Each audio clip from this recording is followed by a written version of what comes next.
All right, what up, guys? Today I'm joined with my man Tom.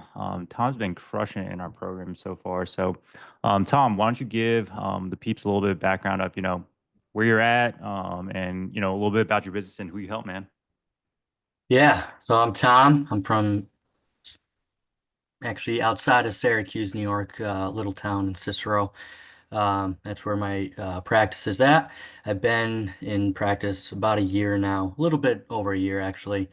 Um, and really, my mission is really to help active adults and athletes feel confident again in their bodies, to feel confident in the activities they love to do, and athletes get back on the field or court with confidence as well. So, actually, didn't tell you my practice name. So, I have Redeem Physical Therapy and Performance. Started that again, like I said, about a year ago. Um, and it's been a ride, but it's definitely been growing in the last 3, 4 months here. Awesome, dude. Where were you working before you started your practice about a year ago, I guess?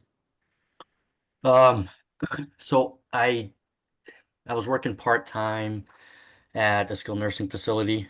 Cool. And actually I had my practice as a side hustle, and it was all virtual. I had a couple clients, but yeah, I was doing skilled nursing, and that was just draining. It was just draining me. It was just very depressing and something that did I did not want to, continue to do. So, um, yeah, I kind of made the switch. Is like, hey, if I'm not gonna do it now, then I'm probably never gonna do it. As far as going on my own. So, um, yeah, kind of looked around for gyms all over here in town, and had one that was willing to um, have me, and then actually got out of there and then moved to my current location in last summer. Awesome. Cool, man. So your current location is inside a gym, or where's your current location at? Yeah, it's a big sports complex facility, two ice hockey rinks, and then a bunch of community uh, involvement there. So there's travel basketball, travel volleyball, baseball, karate in there. So there's just a lot of activity in there.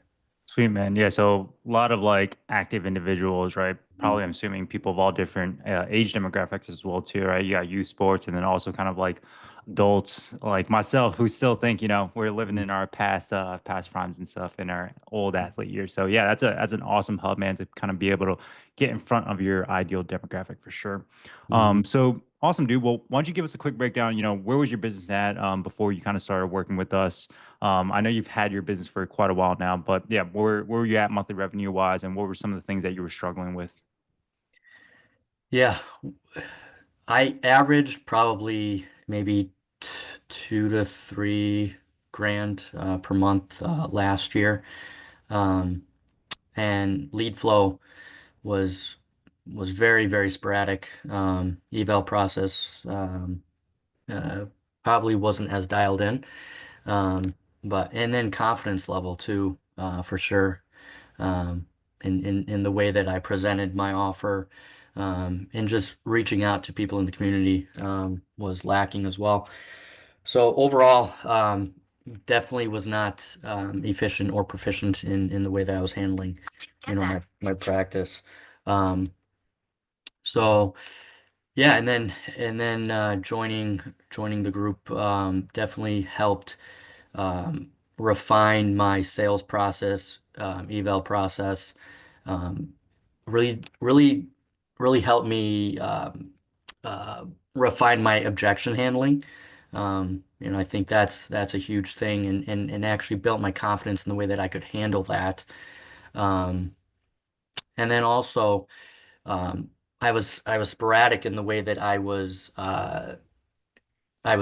treating people as well. So I was, a couple days on one day, a couple days on the other day. So I really streamlined my schedule to really optimize my schedule and be more proficient and efficient in the way that and just my practice. Um, there's another thing too that I wrote down, um, but yeah, I think that's a big majority of it. Yeah, I think a lot of times whenever people do get, kind of start up with our program, one of the things that everybody struggles with, and I know it's the same way when I first started as well too, is your schedule is kind of like all over the place, right? Some people are kind of still working part-time inside a W-2 insurance job, and they're scrambling to like just fit clients in whenever they can. They're still trying to add in marketing and like try and build systems on top of that. And so yeah, once you really kind of like streamline your schedule, right now we can, hey, optimize all of our clients in on just like 2 or 3 days for client care. And then the other days we can optimize either for like learning and dialing sales process, objection handling, and or, generating leads. I know you mentioned, lead flow was something that you were struggling with previously. So before you joined the program. And so what like methods were you doing to generate like leads and, how many evals were you getting per month from those methods? Like in the program or last year Before the program, yeah. before? Yeah, I think I wasn't doing as much local outreach.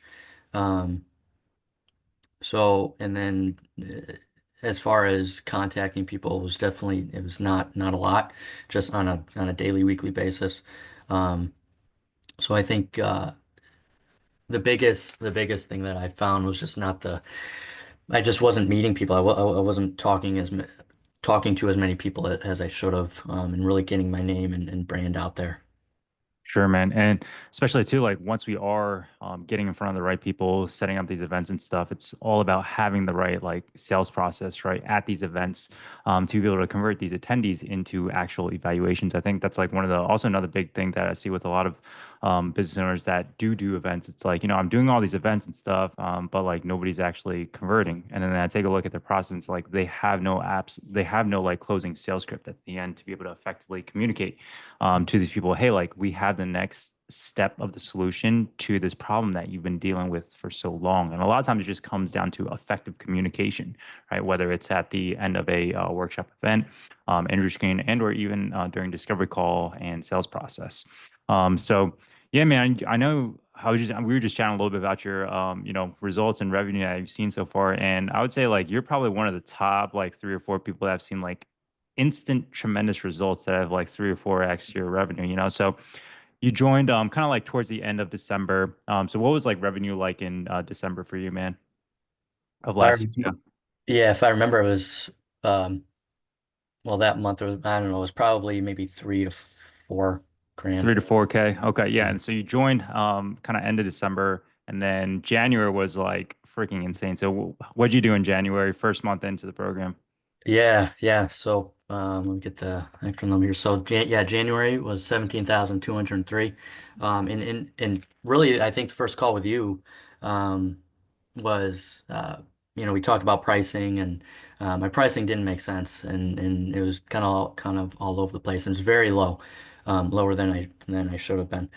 So, and honestly, I think that was the biggest thing, just pricing appropriately for what I offer and just having the confidence to portray that.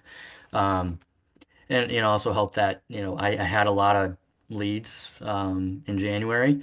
Um, but yeah, I think the biggest thing was just the pricing and just pricing what I'm worth was Yeah. huge. That's like one of the main levers that we pull with people, like without even implementing in like lead flow is really just like pricing and offers. If we can have the right pricing and offers set up in place, having these large jumps in revenue, like I was just doing the math, like, dude, to go from 3K to 17K, that's a 5.6x Yeah. like increase, which is insane. But that's like just the power of having the right pricing, having the right offer set up in place. And a lot of times too, people will think like, hey, I'm in this rural suburban town in New York, right outside of Syracuse, a college town, like nobody's gonna pay this. But when you have the right sales process, when you're able to effectively communicate, right, the value of your services and be able to get these people who've been struggling with these issues for so long back to this dream outcome that they desire so much, like people will pay and they will gladly pay too, as well. So yeah, that's awesome, man. And I know, yeah, 17K the first month, and then from there, you've been consistently over 10K per month, right? Like I know we've hit like I think like a 14K month, 12K month, and so it's been like a tremendous impact for you. And I remember when we first got on that call, man, back in December, brother, you were terrified, man. Right? You're like, man, like I'm only making, 2 to 3K per month. I've already invested like a ton into coaching and consulting, which I think you were a part of a group for about a year now. And you're like, man, like, how are you guys different? Like, what if I don't get results, man? And so, you know, what other like fears and concerns did you have about the program, and like what kind of was the thing that drove you to pull the trigger on it? I think we hmm had actually had like multiple calls too, right? hmm Initially about like you joining. Yeah, yeah.